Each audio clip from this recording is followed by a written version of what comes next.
어떤 문제에 봉착했을 때 내 팔자는 왜 이럴까라는 고민 한 번쯤은 해보셨죠? 오늘 그 정답을 찾을 수 있을 것 같습니다. 지혜 다락방에서는 대한민국 최초로 정신의학과 주역을 접목시킨 정신의학과 전문의 양창순 원장님을 모셨습니다. 무대 위로 모시겠습니다. 큰 박수 부탁드립니다.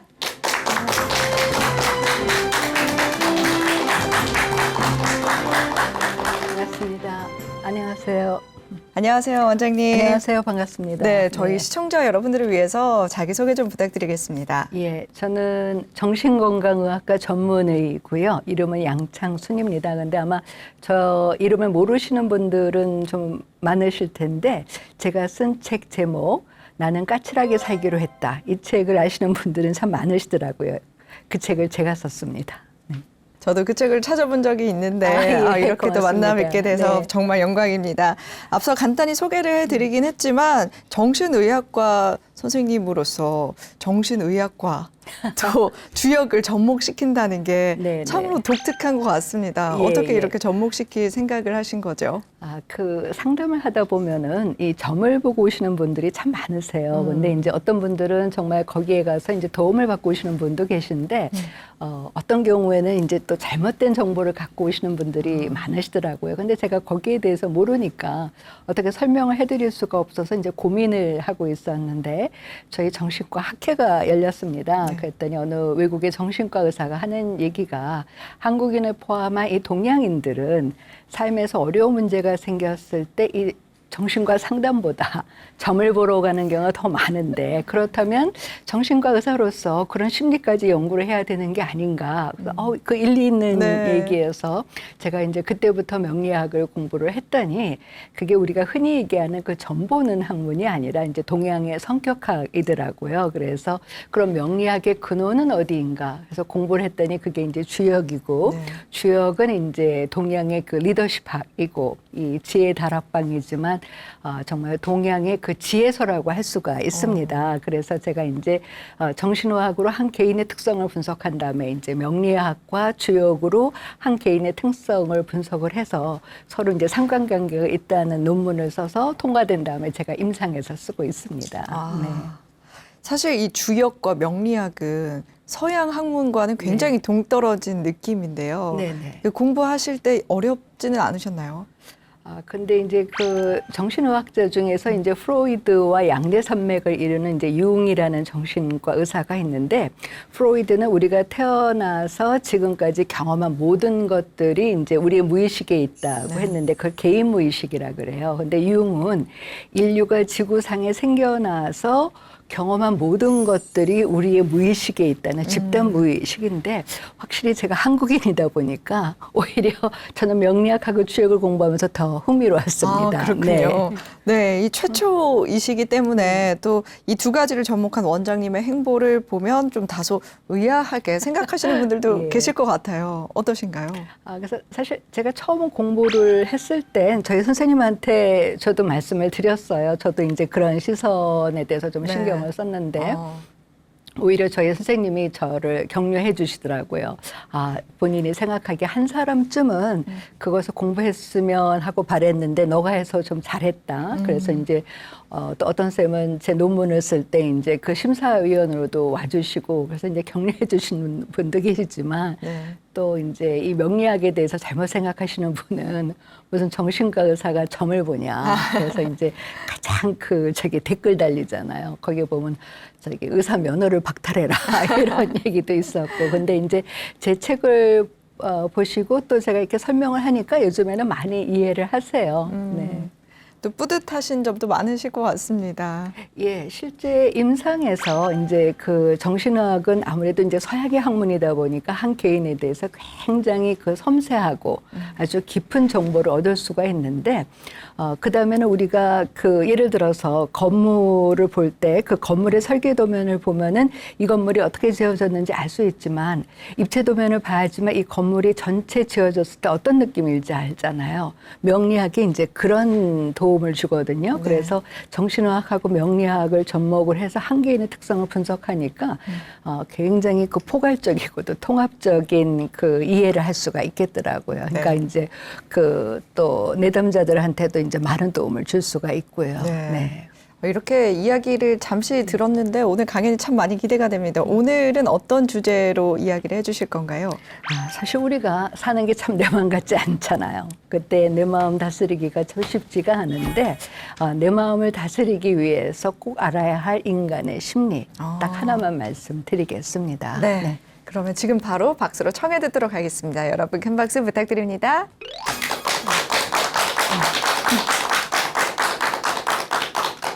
그냥 내 인생에 어떤 굴곡이 없었으면 좋겠어요. 근데 그게 참 쉽지 않죠. 다른 사람들은 내가 보기 싫으면 안 보면 돼요. 문제는 나는 안 볼 수가 없잖아요. 그 사이에 내 마음 다스리기가 참 쉽지 않습니다. 적절한 감정을 적절한 때에 적절하게 전달하는 방법을 훈련하는 시간입니다. 나르시즘 그 자체는 내가 가장 소중한 사람이에요. 그리고 세상과 다른 사람들도 그렇게 나를 소중한 존재로 여겨주기를 바라는 심리입니다.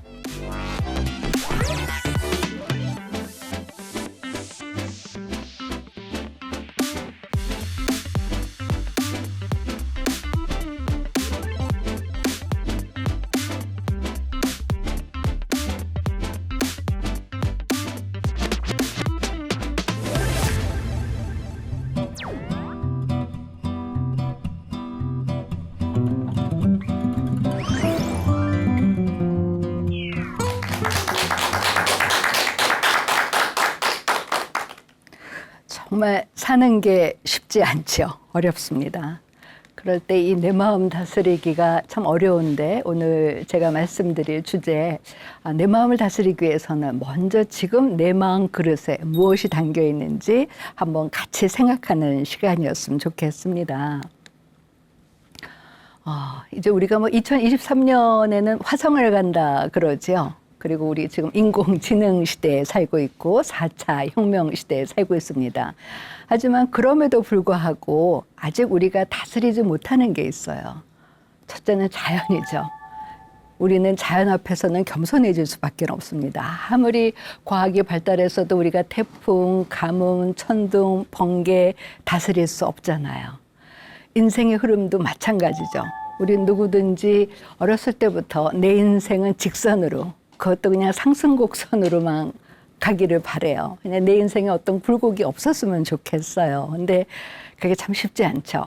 제가 예전에 어떤 텔레비전 프로그램을 봤는데, 이제 그 진행자가 이렇게 길거리에서 이제 지나가는 사람들을 인터뷰를 하는데, 진행자가 어린아이한테 물었습니다. 너는 어른이 되면 뭘 하고 싶니? 그랬더니 어린아이가 하는 얘기가 자기는 어른이 되기 싫대요. 지금 어린아이로 사는 것도 너무 힘든데 어른으로 살면 더 힘들지 않겠느냐고. 근데 우리 다 공감하지요.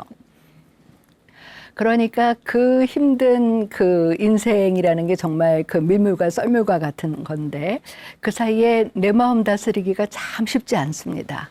우리가 누구나 머리로는 알아요. 그냥 모든 거 다 지나가리라는 거 알고. 그리고 사람들마다 얼굴이 다르듯이 생각하는 것도 다 다르기 때문에 나하고 생각이 다르다고 해서 그 사람이 틀린 것이 아니라는 것도 알아요. 그리고 나만이 옳지 않다는 것도 알아요. 하지만 그 머리로 하는 거죠. 마음으로는 나와 다른 의견을 내면 그 사람 정말 화가 나잖아요. 그리고 나에 대해서 뭐라고 얘기하는 사람 참 싫잖아요. 그러니까 우리가 이 작은 우리의 마음을 다스리기가 참 쉽지가 않습니다. 그러니까 사는 것도 내 마음대로 안 되고 그다음에 내 마음도 내 마음대로 안 되니까 당연히 우리는 갈등을 빚을 수밖에는 없죠. 근데 갈등을 빚는데 제일 많이 갈등을 빚는 게 다른 사람들과의 갈등인 거잖아요.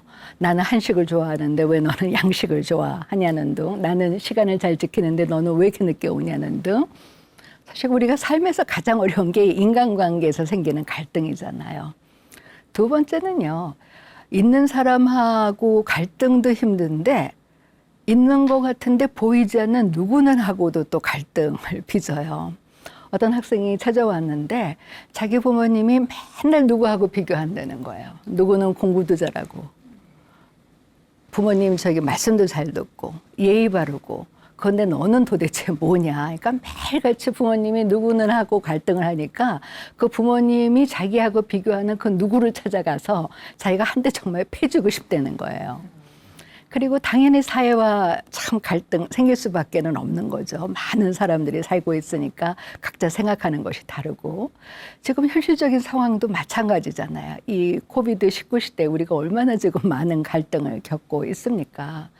근데 그중에서도 가장 심각한 것은 나와의 갈등이에요. 여러분도 한번 생각을 해보시면은요. 사실은 내가 아침에 일어나서 저녁에 잠잘 때까지. 근데 요즘에는 그 현대인들이 그 잠 못 주무시는 분들 참 많잖아요. 그러니까 사실은 잠자리에 누워도 갈등이잖아요. 그냥 누워 있을까, 수면제를 먹을까, TV를 볼까, 유튜브를 볼까. 그때도 갈등인 것입니다. 아침에 일어나도 6시 알람 울리면은 그때 일어날까? 아니면 10분 더 있다가 일어날까? 집안 청소를 할까 말까? 그러니까 생각을 해보면 하루 종일 나와의 갈등이에요. 근데 문제는 다른 사람들은 내가 보기 싫으면 안 보면 돼요. 나와 갈등을 일으키는 누구는 안 보면 되는데 문제는 나는 안 볼 수가 없잖아요. 24시간 나랑 같이 하니까. 그러니까 사실은 갈등 중에서 가장 심각한 것은 나와의 갈등이죠. 근데 제가 아까 김 아나운서님하고도 이렇게 얘기를 나눴는데 제가 명리학을 공부하면서 주역을 공부하면서 우리 선조들이 정말 지혜롭구나 하는 것을 느꼈는데요. 이 갈등이라는 글자 여러분들이 잘 아시다시피 그 갈등은 칡갈자의 등나무 등자인데 칡은 시계 반대 방향으로 돌면서 자라죠. 등나무는 시계 방향으로 돌면서 자라죠. 그러니까 서로 반대되는 방향으로 돌면서 서로 올라가겠다고 하는 게 이게 갈등인 거죠. 그러면 자, 나는 이쪽으로 가고 싶은데 저 사람은 저쪽으로 가고 싶어. 그러면 당연히 갈등이 생기죠. 그런데 양보하기는 싫어요. 그런데 양보를 안 했다가 저 사람이 나를 싫어하면 어떻게 하지? 하면 불안해지죠. 만약에 저 사람이 나를 싫어해서 떠나면 어떡하지? 나 혼자 살 수 있을까? 그러면 우울해지죠. 그러다가 보면 화가 나요. 왜 저 사람은 나를 괴롭히니까? 그래서 사실 정신과적으로는요. 불안, 우울, 분노는 같이 가는 감정인 것입니다. 여러분들도 한번 생각을 해보시면은요. 내가 마음이 편안할 때는요. 애가 좀 울고 집안 어지럽혀 놔도 별로 화 안 내요. 근데 내가 하루 종일 직장에서 그냥 피곤하고 또 직장에서 일이 잘못돼서 내일 출근해서 상사한테 야단 맞으면 어떡하지? 내가 일을 할 수 있을까? 불안하고 우울한데 옆에서 애가 울어보세요. 막 소리 지르잖아요. 그래 놓고서는 또 방에 들어와서는 후회하죠. 내가 왜 그랬을까? 근데 또 불안하니까 또 짜증이 나요. 그래서 불안, 우울, 분노는 같이 가는 감정입니다. 그 부정적인 감정의 삼각형인데요. 그래서 요즘에 그 현대 뇌과학에서 이게 밝혀졌어요. 우리가 그 불안하면, 초조하면 우리 뇌에서 분노와 혐오감을 관장하는 뇌의 부위가 이제 활성화가 돼요. 그래서 또 문제는 뭐냐면요. 그렇게 화를 잘 내면은 우리 뇌에서 지혜와 연관된 뇌의 전두엽의 기능이 떨어집니다. 그러니까 우리가 꼭 화를 내고 난 다음에는 꼭 어리석은 행동을 하잖아요. 그러고 나서는 꼭 후회하잖아요. 그 이유가 불안하면은 우리 뇌에서 그 분노에 작용하는 뇌 부위를 활성화시키고 분노를 하면은 우리 뇌에서 이 지혜 다락방, 지혜를 관장하는 뇌의 기능을 떨어뜨리기 때문에 그런 것이에요. 그래서 그 진화론을 주장한 찰스 다윈은 아예 이렇게 얘기했습니다. 분노하는 사람은 덜 진화된 사람이다. 그러니까 여러분들이 생활하시면서 누가 막 화를 내실 때 이거 대들 수는 없고 참잖이 화가 나고 그럴 때는 속으로 생각하세요. 그래, 당신은 침판지다. 그러면은 화가 좀 덜 나겠죠. 그래서 그 그리스의 철학자인 아리스토텔레스는 이런 얘기를 했습니다. 도덕적 인간이란 적절한 감정을 적절한 때에 적절하게 전달하는 사람이다. 쉽죠? 그래서 사실 그 정신과에서 하는 상담은 뭐냐, 정신과에서 상담을 하는 과정은 뭐냐, 이 아리스토텔레스가 얘기한 적절한 감정을 적절한 때에 적절하게 전달하는 방법을 훈련하는 시간입니다. 이제 어느 맞벌이 부부가 찾아오셨어요. 아이들도 여러 명이 있고, 그러니까 각자 그 직장에서 일을 하니까 스트레스가 쌓이죠. 근데 남편은 남편대로 자기는 아내 일을 도와주고 집안일을 도와준다고 하는데 아내는 맨날 자기 보고 왜 다른 남편들은 그 누구는 이 또 나오죠. 다른 남편들은 아내가 얘기도 안 해도 다 저기 그 집안 청소도 해주고 빨래도 해주고 설거지도 하고 애하고도 잘 놀아주는데 당신은 맨날 저기 그 직장에서 와가지고서는 피곤하다고 눕냐. 근데 남편은 자기는 피곤하지만 나름 하는 거거든요. 그러니까 남편은 남편대로 서운해요. 하지만 아내는 아침부터 아이들 깨워서 씻겨서 밥 먹여서 학교 보내고 자기 또 출근할 준비하고 집에 오면은 어질러 있으면 그거 치우고 또 아이들 봐주고 너무 이거 화가 나거든요. 그러니까 이제 서로 그렇게 싸우다 보니까 서로 지쳐가는 거예요. 그러니까 그 분노를 이제 아이들한테 풀고 나서는 또 후회해요. 그러다가 이제 도저히 이렇게 해서는 안 되겠다 해서 이제 찾아왔습니다. 근데 상담을 하면서 이제 남편이 아내한테 당신이 그렇게 힘든 줄 몰랐다. 미안하다. 그런 이제 그 화해 제스처를 썼는데 아내는 너무너무 화가 여기까지 꽉 차 있으니까 그거 가지고 안 된다는 거예요. 그래서 제가 상담하면서 상대가 화해를 청했을 때 그것을 받아주는 것도 용기입니다. 그랬더니 한번 그럼 얘기를 해보자고. 그래서 사실은 이제 아내는 남편하고 이제 한판 싸울 준비를 하고 들어간 거예요. 햇소리만 해봐라. 내가 가만히 안 있겠다. 그랬더니 남편이 보자마자 아내한테 정말 내가 미안하다. 내가 그동안 참 잘못 생각한 거가 나는 나름대로 당신을 도와준다고 생각했고 내가 사실 제일 잘못 생각한 것은 집안일을 나는 도와준다고 생각을 했는데 곰곰이 생각을 해보니까 이게 도와주는 게 아니라 같이 하는 거다.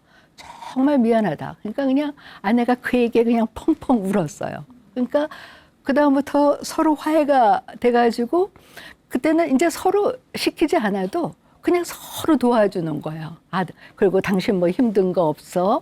즉 정신과 상담의 과정은 뭐냐면은 나와 상대의 감정을 이해하고 수용하는 거예요. 내가 보기에는 내가 더 힘든 것 같지만 상대가 더 힘들다고 하면 내가 보기에는 내가 저기 7이고 네가 저기 3으로 힘든데 내가 양보를 해도 내가 6이 힘들고 너가 4인데 뭐 나보다 더 힘들다고 하냐 하다가 내가 보기엔 아니지만 아내가 남편이 힘들다고 하면 그 감정을 그대로 이해하고 수용하자. 그리고 우리가 같이 힘을 합쳐서 이 힘든 과정을 이겨나가자.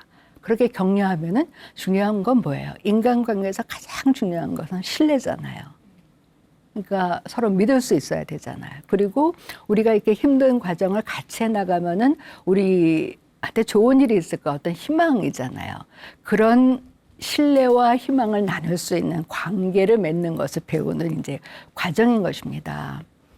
예전에 이제 김수환 추기경님이 이 세상에서 가장 멀고도 힘든 여행이 이 머리에서 마음으로 가는 여행이라 그랬잖아요. 그러니까 정신과 상담이라는 건 한마디로 말씀드리면은 이 머리에서 마음으로 가는 여행길을 좀 이렇게 싸우지 않고 쓸데없는데 에너지 낭비하지 않고 효율적으로 떠나는 방법을 알아보면서 그 과정에서 가장 중요한 나의 마음, 상대의 마음을 이해하는 심리 지능을 향상시키고 궁극적으로는 삶의 지혜를 알아가는 과정인 것입니다. 네, 아마 여러분들 보시면은요, 주위에 머리는 너무 좋은데 사람의 마음은 전혀 이해 못 하시는 분들 참 많으시죠.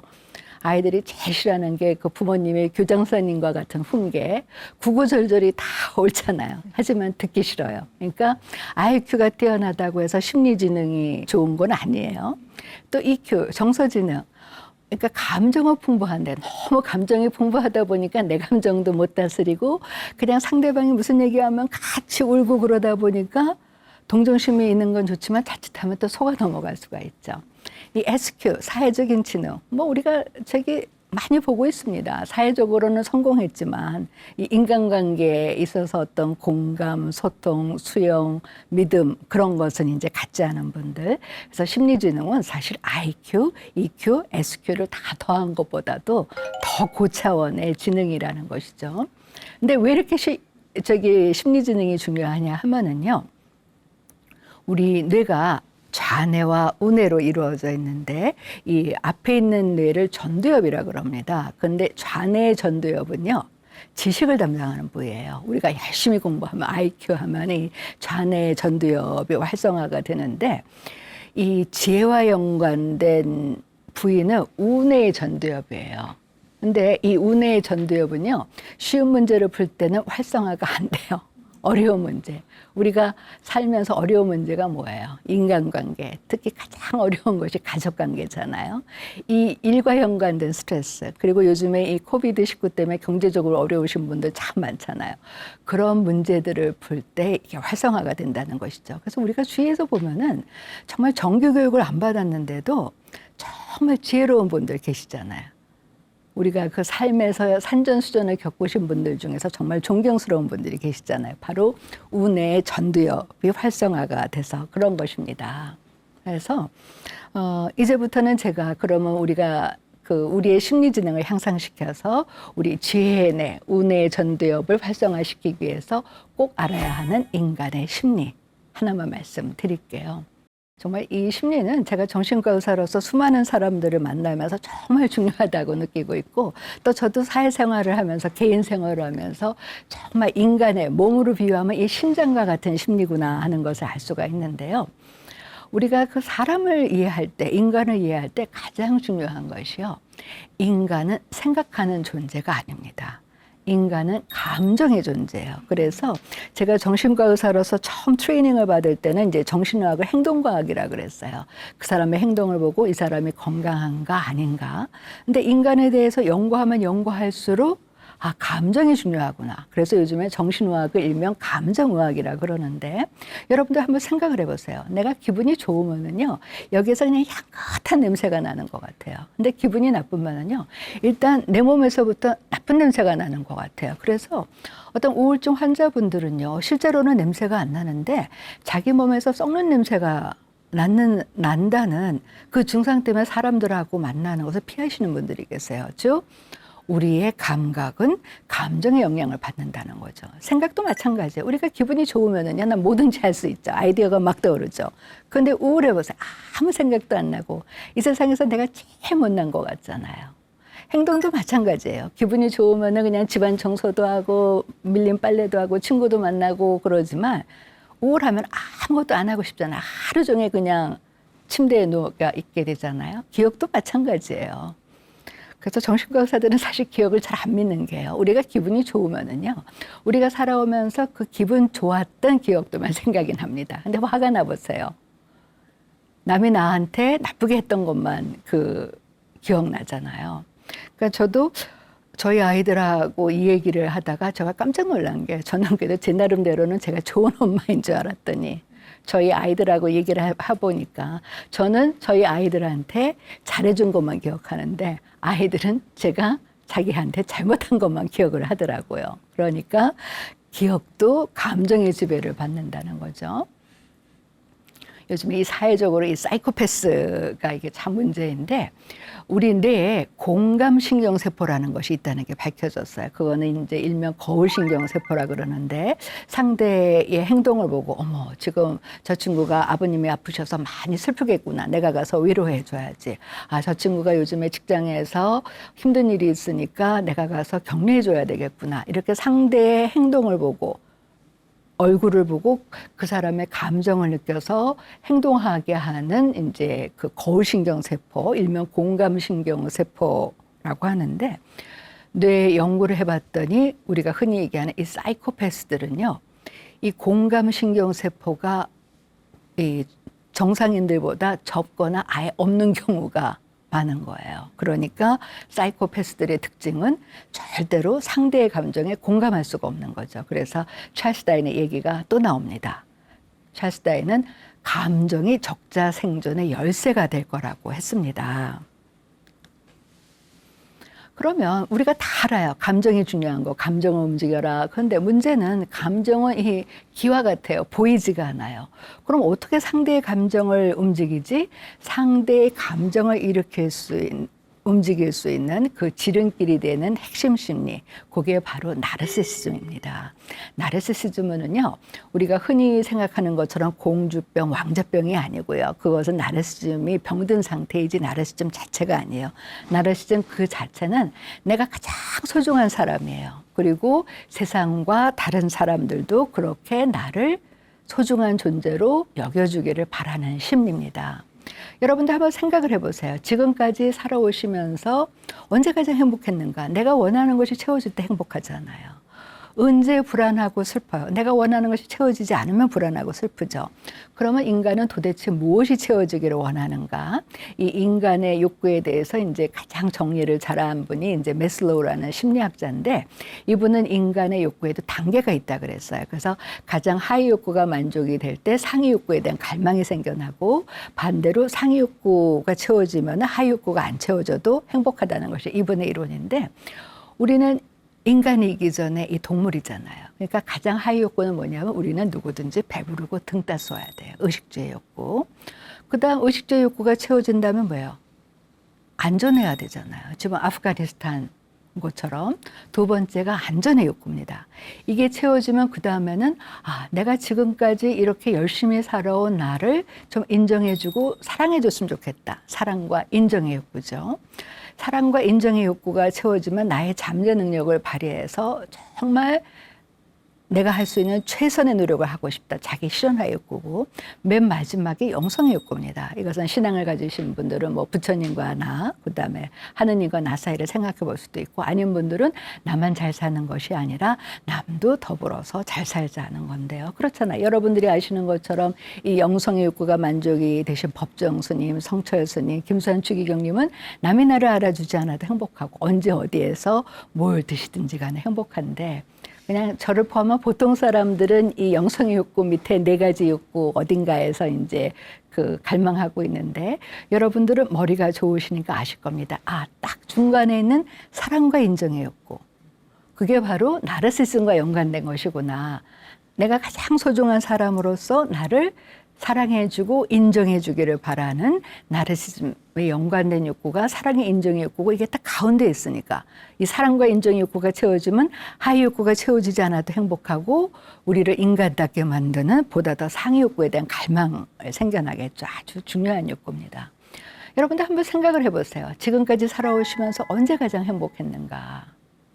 내가 원하는 대로 성공했을 때, 하지만 그 순간에도 아들아 대단하다, 딸아 대단하다, 아빠 대단해요, 엄마 대단해요 하는 사람이 없으면 우리는 행복하지 않죠. 우리가 가장 불행하다고 느끼는 순간, 우리가 실패한 순간이냐? 아니라는 거죠. 그 순간에도 세상 모든 사람들이 너한테 돌을 던져도 우리는 네 편이야 하는 사람이 있으면 우리는 불행하지 않습니다. 우리가 작은 일에 분노하는 것, 요즘에 제일 그 작은 일에 분노하는 게 내가 카톡 보낸 거, 확인했는데 답장 안 보내고, 문자 했는데 안 보내고, 그럼 그거 가지고 화내시는 분들 참 많죠. 그게 작은 일이 아니라 나의 나르시즘을 무시하는 것 같은 가장 큰 일이기 때문에 그래요. 그래서 마더 테레사가 뭐라 그러셨냐면, 이 세상에서 남이 나를 원하지 않는 느낌이 가장 불행한 거라고 말씀하셨습니다. 얼마 전 미국에서 굉장히 재미있는 조사를 했는데요. 다른 사람은 다 지옥에 가도 이 사람만은 천당에 갈 수 있는 사람 단 한 사람만 추천을 해라. 그랬더니 87%의 사람이 이 사람을 추천했어요. 누구? 나. 왜? 내가 가장 착하니까. 내가 가장 억울하니까. 그렇잖아요. 저부터도 제가 지옥에 갈 거라고 생각 안 하죠. 그래서 사실은 모든 인간관계의 상처를 취하는 만병통치약이 있습니다. 당신이 제일 소중해. 우리 집안에서 당신이 제일 소중하고, 아들아, 딸아, 너네들이 제일 소중해. 그리고 당신 참 열심히 일했어. 아들아, 딸아, 정말 열심히 공부했어. 그다음에 참 너는 괜찮은 사람이야. 이 세 가지 문장이요. 사실은 인간관계에서 경험하는 모든 상처를 치유하는 만병통치약이라는 거죠. 그래서 그것을 제가 영어의 알파벳의 R로 시작하는 걸로 제가 정리를 했습니다. 요즘에 그 영양학자들 얘기가 하루에 그 계란 2알을 먹으면 건강하다 그러죠. 그런데 이 마음의 지혜에 필요한 R은 하나만 더 드세요. 첫째가 recognition입니다. 나를 알아주는 거. 그래서 모든 인간관계나 리더십에서 제일 먼저 나오는 게 뭐예요? 상대의 이름을 기억해라. 그 다음에 인사 잘해라. 그러면 아유 그거 뭐 시시하잖아. 근데 아니에요. 굉장히 중요한 거죠. 나의 존재를 알아주는, 나르시즘을 충족시켜주는 굉장히 중요한 recognition이라는 거죠. 두 번째는 respect예요. 존중. 존중이라는 건 뭐냐. 사람들마다 생각하는 게 다 다르지만 이제는 조금 그 의미가 정리가 되실 겁니다. 이 세상에서 가장 소중한 존재로서 존중해 주는 것. 세 번째가 리워드죠. 사람들은요. 누구든지 내가 한 것에 대해서 보상을 받고 싶어요. 내가 열심히 일했으면 꼭 돈이 아니더라도 정말 열심히 일해서 당신이 이렇게 깨끗하게 치워주니까 집이 정말 달라보이네. 새집 같아. 이런 리워드가 필요하다는 거죠. 그래서 우리가 매일 먹어야 하는 지혜의 R3개, recognition, respect, reward. 상대를 알아주고 존중해주고 상대가 한 것에 대해서 이제 보상을 해주는 거죠. 그래서 우리가 단골을 찾잖아요. 새로운 데 가기 싫어요. 왜? 단골 가게에 가면은 어서 와 하죠. 나를 알아주죠. 그리고 좋은데 앉아 리스펙트 해주잖아요. 그리고 반찬이라도 하나 더 주잖아요. 리워드니까 단골을 찾게 되죠. 그리고 요즘에 사회적으로 문제가 되는 이 학교에서 왕따, 따돌림. 이게 왜 그 중요하냐 하면 이건 정말 우리가 그 자녀들한테 그 교육을 시켜야 됩니다. 그게 왕따, 따돌림이 그냥 따돌리고 괴롭히는 게 아니라 그 아이의 가장 핵심 심리 나르시즘에 상처를 주는 거기 때문에 그 아이의 자존감이 형성이 되는데 큰 이게 장애물이 되기 때문에 그래서는 안 된다는 거죠. 우리가 살아가면서 제일 화나는 게 감히 나를 무시해? 이 무시당한다는 느낌이 참 싫잖아요. 그게 나르시시즘인 것입니다. 그래서 우리가 배가 고프면 밥을 먹고 목이 마르면 우리 물을 마시죠. 사랑과 인정의 욕구, 나르시즘의 욕구는 우리 정신의 밥심, 마음의 양식이라는 것입니다. 그래서요, 사실은 이 나르시즘만 아시면은요, 동서양의 철학, 모든 인간관계, 리더십이 끝나요. 칸트라는 철학자는 뭐라 그랬냐면 우리의 삶 중에서 가장 중요한 건 존중이라 그랬어요. 이제는 여러분들이 아시죠? 뭐가 존중인지 상대의 나르시즘을 존중해 주는 거. 헤겔은 뭐라 그랬냐면 사람들한테 가장 중요한 것은 인정받고자 하는 욕구다. 그래서 모든 범죄, 모든 사회적인 갈등은 사실은 나를 인정해다오라는 인정투쟁이다라고 얘기했습니다.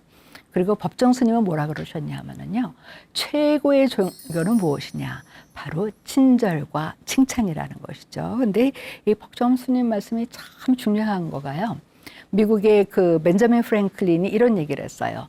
못 하나가 없어서 편자를 잃었고, 편자가 없어서 말을 못 얻었고, 말이 없어서 전쟁에서 졌다. 우리가 작은 못 하나인 것 같지만 그 못이 없으면 말 여기에다가 편자를 할 수가 없잖아요. 그러면은 편자가 없으면 말이 달릴 수가 없잖아요. 말이 하니까. 그러니까 당연히 전쟁에서 지죠. 그래서 내가 사실은 상대한테 하는 당신 정말 소중해. 당신 정말 열심히 일해서 당신 참 괜찮은 사람이야. 이런 것이 작은 못하나인 것 같지만 사실은 우리가 살아가는 이 힘든 환경에서 나와 상대를 이기게 만들고 반대로 내가 상대한테 하는 모욕, 무시, 멸시, 간섭은 내가 작은 것 같지만 나도 파괴시키고 상대도 파괴시키고 그래서 궁극적으로 이 스트레스 전쟁에서 지게 만든다는 거죠. 즉 나와 상대방한테 주는 칭찬과 격려가 이 스트레스 전쟁에서 이기게 만드니까 이 한마디 칭찬이 갖고 있는 이 놀라운 힘, 그것을 법정 스님이 말씀하신 겁니다. 그래서 여러분들 그 이솝우화 다 아시죠? 이솝우화의 햇님과 바람 얘기. 근데 이게 정신과적으로 굉장히 중요해요. 햇님하고 바람이 이제 내기를 하잖아요. 그 여행객이 가는데 누가 이제 저 여행자의 이 겉옷을 벗길 것이냐. 바람이 막 부니까 오히려 옷을 여미잖아요. 근데 햇빛이 쨍쨍 쬐니까 옷을 벗잖아요. 그런 것처럼 내가 상대를 충고하고 조언하고 무시하고 멸시하고 간섭하면은요, 그 관계는 점점 멀어지고요. 나를 안 보려고 하는 거죠. 하지만 반대로 내가 상대를 칭찬해주고 격려해주면은 내 옆에 있으면 따뜻하니까 오게 되잖아요. 이 비슷한 얘기가 이제 누군가 상대의 입을 열게 해야지만 지혜의 알약을 넣어줄 수가 있다. 사실은 우리가 이 살아가면서 이 몸의 비타민도 중요하지만 이 마음의 비타민도 중요하잖아요. 그래서 우리가 사실은 내 주위 사람들한테 그런 좋은 이 지혜의 알약, 지혜의 비타민을 주고 싶지만 내가 상대를 막 야단치, 야, 그따위로 해? 뭐 이렇게 야단치면서 알약을 주면은 안 받아 먹잖아요. 근데 우리가 사실은 저는 이렇게 사실 TV 드라마를 볼 때마다 그 장면은 좀 안 나왔으면 하는 장면이 있는데 왜 이렇게 TV 드라마에 밥 먹다가 싸우고 밥상 없는 장면들이 왜 그렇게 많이 나오는지. 근데 우리가 실제로 그렇잖아요. 그냥 밥 먹으면서 야단치고 뭐 지적하고 그러니까 애들들이 입 딱 다물고 나 밥 안 먹어 하고 가잖아요. 그러니까 이 몸의 음식도 못 먹고 마음의 음식도 못 먹는 거잖아요. 그래서 정신과적으로 이제 그 수동 공격성의 심리라는 게 있습니다. 상대로 인해서 나의 나르시즘에 상처를 받았는데 내가 만만한 사람한테는 화를 낼 수가 있어요. 근데 만만하지 않으면 화를 못 내잖아요. 어떻게 자녀가 부모님한테 화를 내요? 그러면 간접적으로 이제 화를 내는 것을 수동 공격성의 심리라 그러는데 아이들이 제일 많이 하는 게 뭐예요? 화나면 입 딱 다물잖아요. 자기 방에 들어가서 문 꽉 잠그잖아요. 문 닫는 거. 이거라는 거죠. 그러니까 아이들이 와서 오늘 학교에서 어떤 일이 있었는지, 오늘 친구랑 어떤 일이 있었는지 얘기하기 위해서는 그 친구를 인정해주고 격려해주고 칭찬해줘야 된다는 거죠. 그러면 이제 아까 제가 우리가 공주병, 왕자병은 나르시즘 자체가 아니고 나르시즘이 병든 상태라 그랬잖아요. 사실은 나르시즘이 왜 중요하냐면요. 내가 가장 소중한 존재로서 인정받고 사랑받고 싶어 하듯이 상대도 그렇고 내 입장에서는 내가 옳지만 상대 입장에서는 상대가 옳다. 이게 바로 나르시즘의 활용인 것입니다. 근데 우리는 요즘에 거꾸로하죠. 내가 가장 소중해요. 나만 사랑받아야 하고 그리고 다른 사람들은 내가 얼마나 소중한 존재인지 나를 위해서 존재하는 것이에요. 그리고 내 생각은 언제나 옳아요. 그것이 이제 그 나르시즘의 이제 역기능이라는 것이죠. 그래서 공자님이 말씀하셨습니다. 이제 공자님이 이제 여러 얘기를 하셨잖아요. 그래서 이제 공자님의 그 제자가 공자님한테 이제 물어봤습니다. 공자님이 여러 가지 그 말씀을 참 많이 주셨는데 그 중에서 가장 중요한 것 딱 한 가지만 저한테 알려주시면 좋겠습니다. 그랬더니 공자님이 뭐라 그러셨냐 하면은 그것은 바로 서다. 즉, 내 마음과 남의 마음이 같아서 내가 싫어하는 것은 남도 싫어하고 내가 좋아하는 것은 남도 좋아한다는 것을 아는 것이다. 그랬습니다. 그러니까 지금 사실은 정신과 의사가 나르시즘, 내가 가장 소중한 존재로서 세상과 사람들이 그렇게 인정해 주기를 바라고 그 나르시즘이 충족되지 않을 때 우리 마음속에서 부정적인 감정, 분노, 불안, 우울 이런 것들이 생겨나고 그래서 정신과 상담이 이제 그런 것을 치유하는 과정 것처럼 아까 법정 스님은 최고의 종교는 친절과 칭찬이라 그랬고 공자님도 설하고 하셨고 칸트 존중이라 그랬고 헤겔도 인정이라 그랬잖아요. 그러니까 사실은 동양과 서양 사람들이 원하는 것은 딱 하나라는 것이죠. 그래서 그 블란서의 정신과 의사인 그 프랑수아스 돌토가 이런 얘기를 했습니다. 정말 우리가 어느 심리학자 얘기가 인간이 어떤 행동을 하는 데는 정말 1000만 가지 이유가 있다고 하는데 그 1000만 가지 이유를 다 들여다보면은요 원인은 딱 하나라는 거죠. 나르시즘에서 비롯된다는 겁니다. 그래서 사실은 제가 상담을 하면서 부부 갈등이라든지 부모 자녀 갈등이라든지 처음에 와서 그 이제 상대에 대해서 그 불평불만하는 것은 다 달라요. 하지만 나중엔 어디로 가느냐? 나를 사랑해다오, 나를 인정해다오, 그리고 내가 힘든 것을 그냥 이해해다오. 그래서 사람들이 원하는 것은 딱 하나예요. 나를 바꾸려고 하지 말고 그냥 있는 그대로 나를 이해해주고 수용해주고 사랑해주고 격려해주기를 바라는 게 이게 인간의 모든 핵심 심리인 것이고 그게 정말 우리 몸으로 얘기하면은 이 심장과 같은 것이에요. 그래서 여러분들이 잘 아시는 그 사랑의 기술을 쓴 에리 프롬 뭐라 그랬냐면은 이 나르시시즘은요. 그 모든 동물로서의 그 본능을 상실한 인간이 살기 위한 제2의 본능이라 그랬어요. 그렇잖아요. 우리가 무슨 개처럼 냄새를 잘 맡아요. 뭐 저기 기린처럼 그냥 키가 커요. 사자처럼 용맹해요. 인간은 무엇으로 사는가?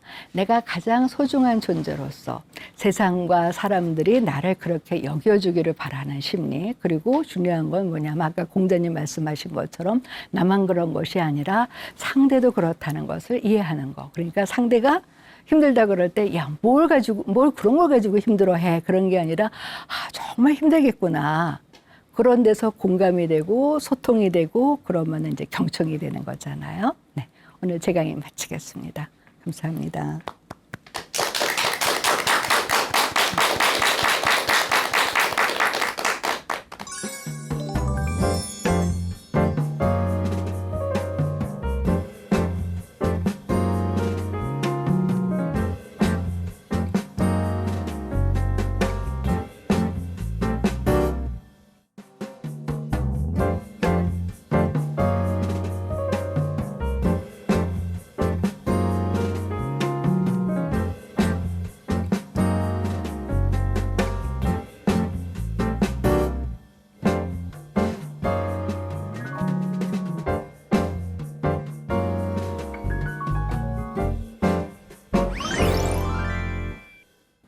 네, 원장님의 강의 너무 잘 들었습니다. 오늘 강의를 통해서 칭찬이 가진 힘에 대해서 다시 한번 알게 됐는데요. 네. 저희가 칭찬이 다 좋은 건 알고 있지만 막상 칭찬을 한마디 건넸을 때 어색해 하시는 분들도 계세요. 그렇죠. 네. 네. 맞습니다. 근데 이제 우리가 사실 칭찬의 중요성은 잘 아는데 못해요. 네, 그게 제일 중요한 게 이제 어색한데, 왜냐면은 안 해봐서 그래요. 그래서 제가 아이들하고 상담을 하면서 칭찬을 받아본 적이 있니? 그럼 거의 다 없대요. 다 야단만 맞았대죠. 근데 또 부모님 말씀을 들어보면 왜 칭찬을 안 해주십니까? 그러면은요, 칭찬을 하면은 애가 그 버릇 없어질까봐. 그리고 이제 조직에서는 CEO가 직원들 칭찬해주면 월급 더 올려달라 그럴까봐 겁나서 이제 칭찬을 못 한다는 거예요. 그러니까 네. 받아보지를 못했으니까 또 하지를 못하는 거예요. 우리가 사실 음식도 이 음식 저 음식 먹어봐야지만 우리가 요리도 잘할 수가 네. 있는데 칭찬을 안 받아보니까 어떻게 해야 할지를 모르는 거예요. 맞아요. 예. 그리고 뭔가 이제 칭찬을 하면은 우리가 그게 이제 립 서비스하고 혼동을 하는데 칭찬을 하면은 뭔가 내가 저기 뒤에 다른 생각을 갖고 하는 것처럼 그렇게 해서 우리 사회는 이상하게 칭찬하는 사람들을 나쁘게 봐요. 그러니까 조직에서도 칭찬하면 저 친구 저기 상사한테 잘 보여요. 예. 그러니까 칭찬하는 사람은 이제 안 좋게 보는 것이죠. 그런데 그래서 제가 이제 어떤 분이 하시는 얘기가 그러면 칭찬하고 아부하고 어떻게 다르냐. 그래서 제가 뭐라고 말씀드렸냐 하면은요. 칭찬은요. 하는 사람도 기분 좋고 받는 사람도 기분 좋아요. 근데 아부는 받는 사람만 기분 좋죠. 아부하는 사람은 속으로 그거 하니까. 그리고 칭찬은 뭐냐면 상대가 진짜 한 것에 대해서 칭찬하는 거예요. 네. 근데 아부는 상대가 하지 않은 것에 대해서 이제 그걸 하는 거잖아요. 그리고 칭찬의 가장 중요한 거는 칭찬을 통해서 나의 잠재 능력을 알게 되니까 상대도 더 성장할 수가 있고 나도 좋은 것을 주니까 나도 기분이 좋고 성장하고 발전하는 것인데 이제 아부는 하고 나면 뒤끝이 안 좋은 거죠. 네. 이 칭찬과 아부의 또 차이점에 예. 대해서도 좀 알아봤는데요. 오늘 칭찬을 한마디라도 건네야겠다는 생각이 좀 듭니다. 네. 다음 주에는 또 어떤 강연을 준비해 주셨을까요? 예. 제가 다음 주에는요, 이제 그 정신의학과 그 명리학을 이제 접목을 해서 내 마음 다스리기에 필요한 지혜 3가지 말씀드리겠습니다. 네, 다음 주 강연도 많이 기대하도록 하겠습니다. 오늘 강연은 여기서 마무리하도록 하겠습니다. 함께해 주신 여러분 고맙습니다.